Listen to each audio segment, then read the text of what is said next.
পোস্টে অনেকে অনেক ভালো কথা লিখেছেন, অনেকে মন্দ কথা লিখেছেন, অনেকে কটূক্তি করেছেন। যারা লিখছেন, কটূক্তি করছেন এবং বাজে কথা বলছেন, তাদেরকে আমি বলি, আমি তো মাথার দিব্যি দিইনি আপনাদের দেখার জন্য। আপনারা দেখবেন, আবার গালিও দেবেন। পরবর্তীকালে যখন সব প্রমাণিত হয় আমি ঠিক বলেছি, তখন কিন্তু আপনারা স্বীকার করেন না। এই আপনাদের অবস্থা হয়েছে ওই গুপি গাইন বাঘা বাইনের মতো, নিজেরাই ঢোল বাজান, নিজেরাই গান শোনেন। এটি হচ্ছে আপনাদের ব্যাপার। তো যাই হোক, আমি যেখানে লিখেছি, আমি তার ঘটনা পরম্পরা আমি পরপর আমি বিশ্লেষণ করছি আপনাদের। এই খবরটা জেনারেট করেছে কিভাবে, অনেকের মনে অনেক অবিশ্বাস আছে, এবং এটা যেটা আমি লিখেছি এবং যেটা আজকে আমি বলছি, সেটা কদিন বাদে ওই আপনাদের খলিলুর রহমান যেমন গিয়ে মিথ্যে কথা বলেছিল না, শেখ হাসিনার প্রসঙ্গ ওঠেনি। পরে প্রমাণিত, গতকালকে আমি এক কাগজ দিয়ে প্রমাণ করে দিয়েছি যে আমি যা বলেছিলাম ঠিক বলেছিলাম। এটাও কদিন বাদে প্রমাণিত হবে যে আমি যা বলেছিলাম ঠিক বলেছিলাম। আমি অনেক আগে বলি তো, তাই আপনাদের স্মৃতি থেকে মুছে যায়। কিন্তু এবার আমি বারবার মনে করিয়ে দেবো, আমি এটা বলেছিলাম, বারবার মনে করিয়ে দেবো।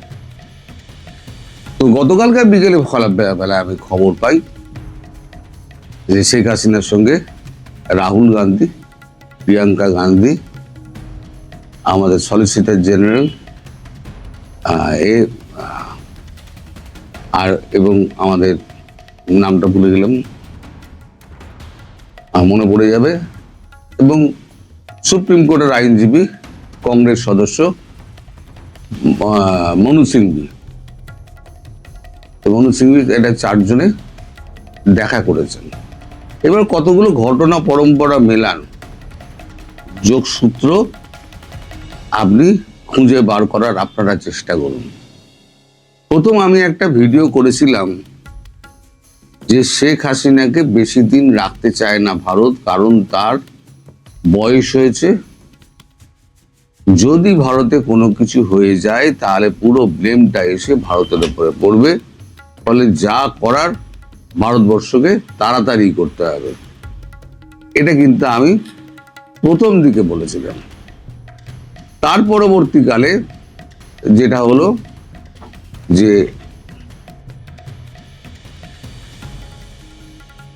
ডোনাল্ড ট্রাম্পের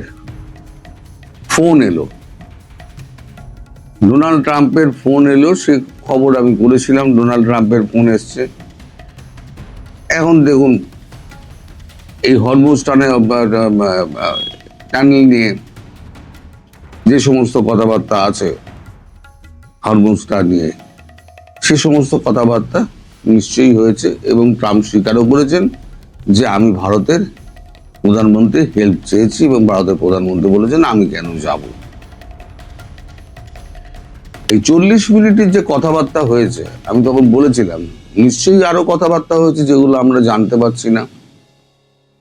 তার পর মুহূর্তে কয়েকদিন বাদে এই যে রাহুল গান্ধীকে ডেকে পাঠানো, বিরোধী দলনেতাকে ডেকে পাঠানো, তার সঙ্গে ট্রাম্পের ফোনের পর একটা দীর্ঘ আলোচনা, সে আলোচনাটা কি হতে পারে? নিশ্চয়ই হরমুজ নিয়ে নয়, কারণ আমি প্রথম বলেছিলাম যে সর্বদলীয় বৈঠকের মাধ্যমে কিন্তু সিদ্ধান্ত হয়েছে শেখ হাসিনা এইখানে আমাদের দেশে হয়ে থাকবেন, অতিথি হয়ে থাকবেন। আমি প্রথম বলেছিলাম। পরবর্তীকালে যার সত্যতা প্রমাণিত হয়েছে সবাই আপনারা জানেন।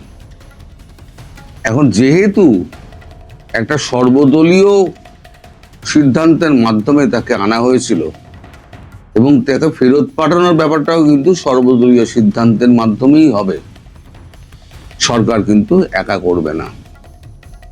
তার প্রাথমিক ভিত রচনা করতেই আমার মনে হয়, যদ্দূর মনে হয়, রাহুল গান্ধীকে ডেকে পাঠিয়েছিলেন। এবং গান্ধী পরিবারে এই গান্ধী আর গান্ধী নিয়ে একটা সমস্যা দেখা দিয়েছে। আসলে কথাটা হচ্ছে কিন্তু গান্ধী অপভ্রংশ হয়ে যেটা গান্ধীতে পরিণত হয়েছে। গান্ধী বলে কিন্তু কোনো টাইটেল ভারতবর্ষে নেই, গান্ধী আছে,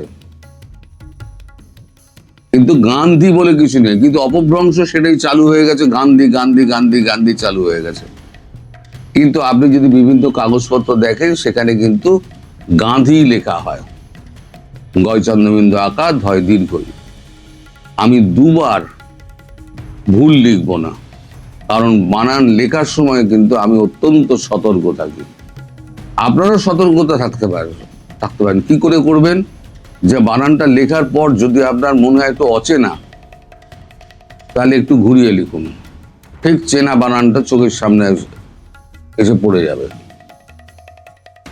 আর কোনটার পরে দন্তের ন হবে, কোনটার পরে মধ্যের ন হবে, সেগুলো একটুখানি আপনি জেনে নেবেন।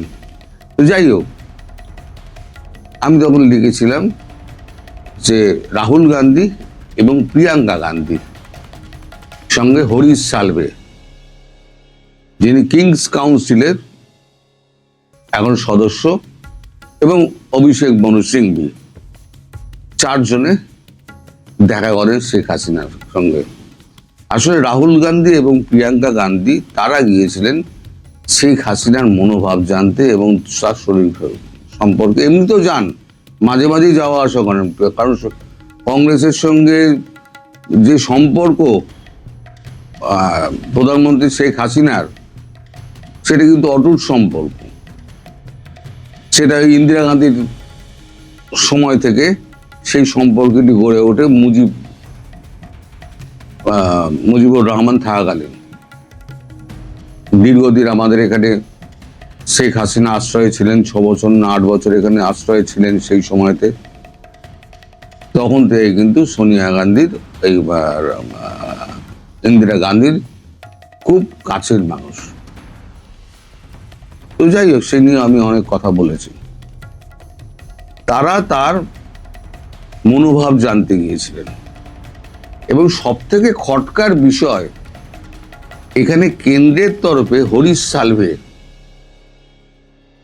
যিনি আমাদের এতে ইন্টারন্যাশনাল কোর্ট অফ জাস্টিসে যিনি একজন পাকিস্তানে বন্দী আমাদের ভারতীয়, তার ফাঁসির আদেশ নিয়ে লড়াই করে যাচ্ছেন, এবং ফাঁসির আদেশ কিন্তু আটকে রেখে দিয়েছেন।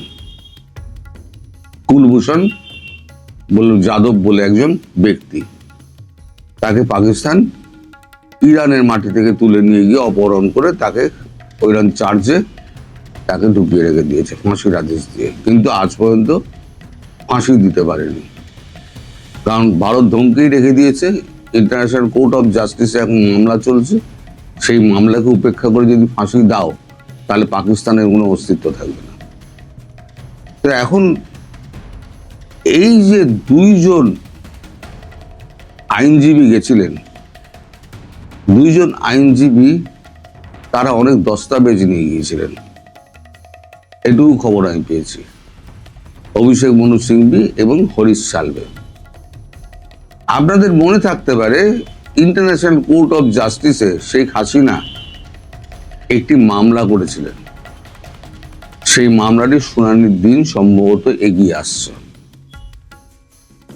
সেই মামলাটির সঙ্গে এই 2 জন আইনজীবীর, একজন কংগ্রেসের অভিষেক মনু সিংভি এবং একজন ভারতবর্ষের প্রাক্তন অ্যাটর্নি জেনারেল এবং সুপ্রিম কোর্টের আইনজীবী এবং ওই কিংস কাউন্সিলের সদস্য হরিশ সালভে, তারা হয়তো ইন্টারন্যাশনাল কোর্ট অফ জাস্টিসে শেখ হাসিনার হয়ে লড়াই করতে পারেন, এবং একটা তার বিরুদ্ধে যে অভিযোগগুলো আছে সেই অভিযোগগুলোকে অকাট্য প্রমাণ দিয়ে খারিজ করে দেবেন। আর ইন্টারন্যাশনাল কোর্ট অফ জাস্টিসের অর্ডারের যদি বাইরে যদি বাংলাদেশ যায়, বাংলাদেশ সরকার, তাহলে অস্তিত্ব থাকবে না। সারা পৃথিবী মানে ইন্টারন্যাশনাল কোর্ট অফ জাস্টিসের রায়, সেখানে বাংলাদেশ যদি না মানে ইন্টারন্যাশনাল কোর্ট অফ জাস্টিসের রায় যে এই সরকার অবৈধ, বৈধ প্রধানমন্ত্রী তিনি এখন গিয়ে ক্ষমতা নেবেন, যদি এই রায় বেরোয় তাহলে ভারতবর্ষ তার 7 দিনের মধ্যে দেখবেন শেখ হাসিনাকে নিয়ে গিয়ে ওখানে বসিয়ে দেবে। এটা আমার নিজস্ব বিশ্লেষণ। I may be wrong, may be right. নইলে পরে এই আইনজীবীরা যাবেন কেন? তার সঙ্গে ইন্টারন্যাশনাল কোর্ট অফ জাস্টিসের ডেটটা এগিয়ে আসছে, শুনানির ডেটটা এগিয়ে আসছে, দুটোকে আপনি এক করুন। রাহুল গান্ধী, প্রিয়াঙ্কা গান্ধী, কংগ্রেসের বিরোধী দলনেতারা তারা গেছেন কেন? এক করুন মনোভাবটা জানতে, এবং ভারতবর্ষের হয়ে এরা রিপ্রেজেন্ট করবে ইন্টারন্যাশনাল কোর্ট অফ জাস্টিসে। সত্যি কি হয়েছে না হয়েছে সেটা জানতে আমাদের সময় লাগবে। আমি কখনোই দাবি করব না যে আমি পুরোটা জানি। কাল বহু রাত অব্দি আমি জেগেছিলাম যে কিছু খবর যদি পাই, কিন্তু কোনো পক্ষ থেকে কোনো রকম খবর আমার কাছে আজ অব্দি এসে এখনো